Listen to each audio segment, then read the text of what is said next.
आज हम बात करेंगे इस वीडियो में कि भारतीय राजनीति में भाजपा दिनों दिन अजय योद्धा की तरह क्यों उभर रही है और दूसरी तरफ विपक्ष जो है निरंतर कमजोर और कमजोर ही क्यों होता जा रहा है। देखिए, इस विषय पे अगर बात किया जाए तो मुख्यतः जो मुझे 5 बिंदु दिखाई देते हैं जो कि इस परिस्थिति के लिए जिम्मेवार है। पहला जो स्थिति है वो है विचारधारा की कमी। सिलसिलेवार ढंग से मैं एक एक पॉइंट पे जो है आपसे जो है डिस्कस करूँगा, बताऊँगा आपको। पहला जो मैंने बताया कि पहला जो कमी है कि विचारधारा की कमी। दूसरी जो है बात जो इस चीज़ को जो है ज़्यादा हाईलाइट करती है वो है कि तमाम राजनीतिक दल जो है प्राइवेट लिमिटेड फर्म की तरह काम करने लगी है। ये एक दूसरा सबसे बड़ा कारण है जिसको आप दूसरे भाषा में कह सकते हैं कि जो है फैमिली पार्टी के तौर पे जो है तमाम राजनीतिक दलों का कन्वर्ट हो जाना, ये भी एक बहुत बड़ा फैक्टर है। तीसरा जो फैक्टर है वो है क्षेत्रीय दलों का उपस्थिति और काफ़ी संख्या में उपस्थिति। और जो चौथा पॉइंट है जो कि काफ़ी महत्वपूर्ण है वो है बदलते राजनीतिक परिदृश्य के साथ जो है राजनीतिक दल जो है सामंजस्य स्थापित नहीं कर पा रहे हैं। और पांचवा जो कारण है वो है कांग्रेस की विचारधारा का आज की डेट में जो निरंतर कमजोर होते जाना और उसका जो गढ़ था वो लगातार जो है ढहता जा रहा है। और जिसे आज हम दक्षिणपंथी विचारधारा कहते हैं या फिर भाजपा आरएसएस की विचारधारा कहते हैं, वो निरंतर जो है अपनी जड़ें गहरी से गहरी जमाती जा रही है। आइए डिटेल में चलते हैं। जैसा कि मैंने पहला जो कारण आपको बताया कि विचारधारा की कमी।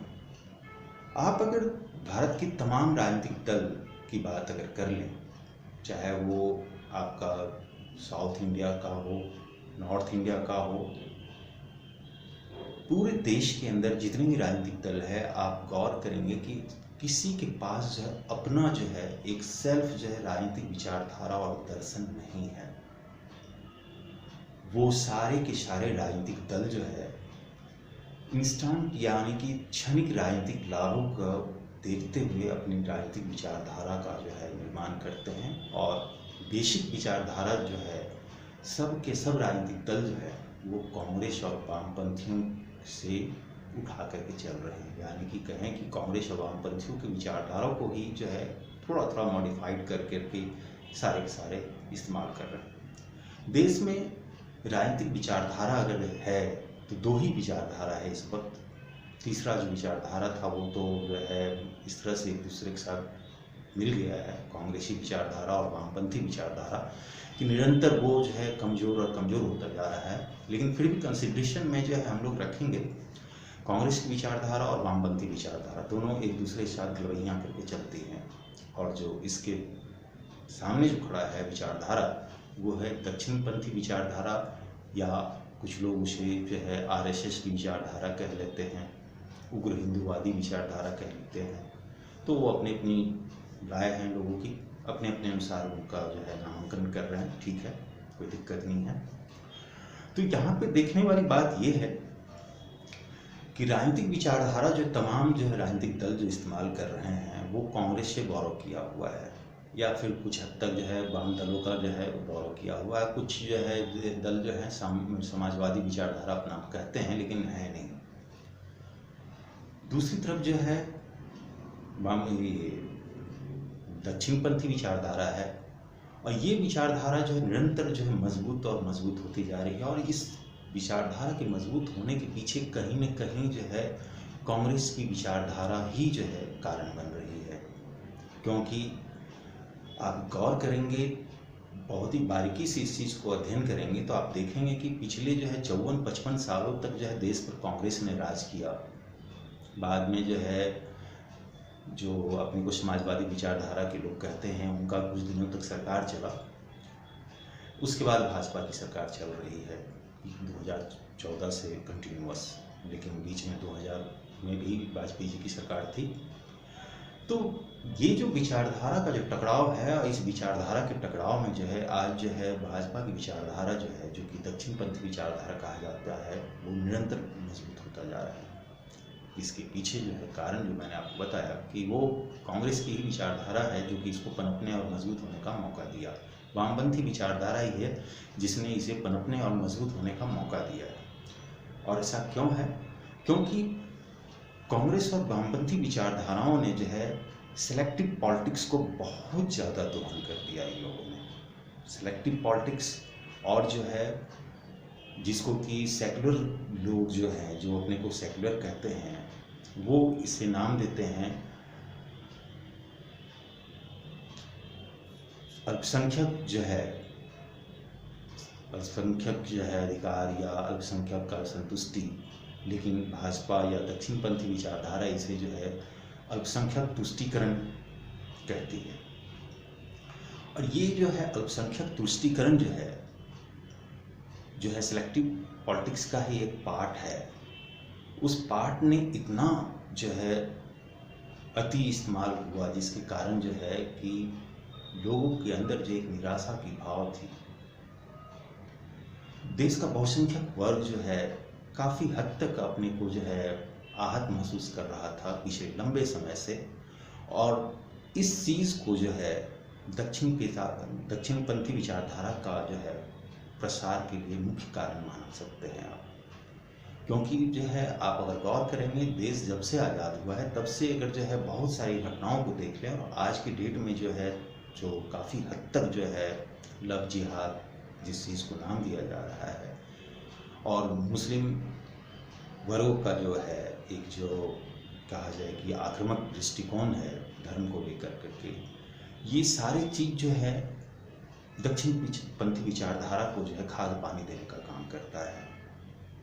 और ये खाद पानी ही जो है इस विचारधारा को बढ़ा रहा है।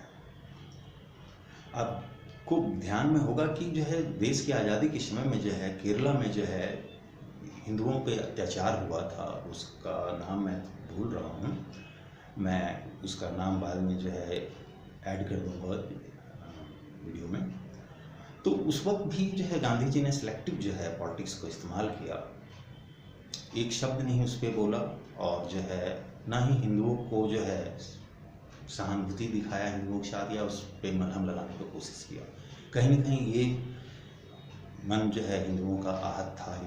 उसके बाद क्रमिक तौर पे जो है लगातार इस तरह की घटनाएं होती गई कांग्रेस के राज में, जिसने जो है दक्षिणपंथी विचारधारा को जो है बढ़ने के लिए जो है उर्वरा भूमि उपलब्ध कराया। दक्षिणपंथी विचारधारा का जो एक बहुत बड़ी जो है संगठन है, ताकतवर संगठन है जो कि इस विचारधारा का पोषण करती है, वो है आरएसएस। आज की डेट में आरएसएस जो है 2000 से लेकर 2500 संगठनों का एक समूह है ये, जो कि पूरे देश में जो है कार्य कर रहा है।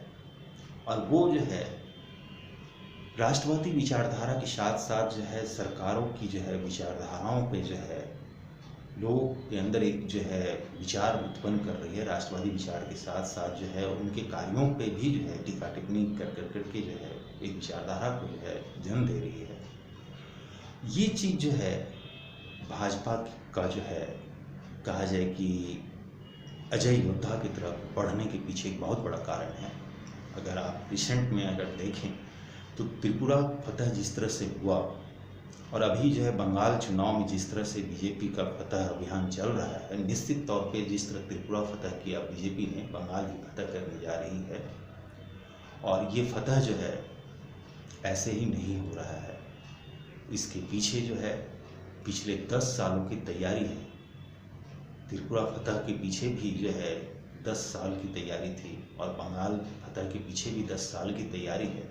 ये 10 साल की तैयारी जो है वो मौन रह करके छिप करके जो आरएसएस के वो जो है अनाम जो है स्वयंसेवकों द्वारा किया जा रहा है, जो कि जो है विपक्षी दलों के लिए या विपक्ष की विचारधाराओं का जड़ काटने का काम कर रहा है। तो ये तो था पहला जो है कारण, जिसे हम कहें कि राजनीतिक दर्शन या विचारधारा की कमी, जो कि तमाम दलों के अंदर है। सिर्फ भाजपा और कांग्रेस के पास अपनी विचारधारा है, लेफ्ट के पास अपनी विचारधारा है, बाकी किसी भी राजनीतिक दल के पास अपनी एक स्पष्ट विचारधारा और दर्शन नहीं है। अपनी राजनीतिक जो है संरक्षक या कहे कि जो है उसके अध्यक्ष या जो फैमिली लिमिटेड पार्टी के जो फैमिली मेंबर्स हैं, उनकी राजनीतिक हितों के अनुसार जो तत्कालिक जो है राजनीतिक दर्शन जो बनता है, वो जो है कहीं न कहीं उनको जो है एक सीमा में बांध देता है, और कहीं न कहीं ये चीज़ जो है भाजपा की विचारधारा को बढ़ने के लिए भी जो है एक जगह प्रदान करता है।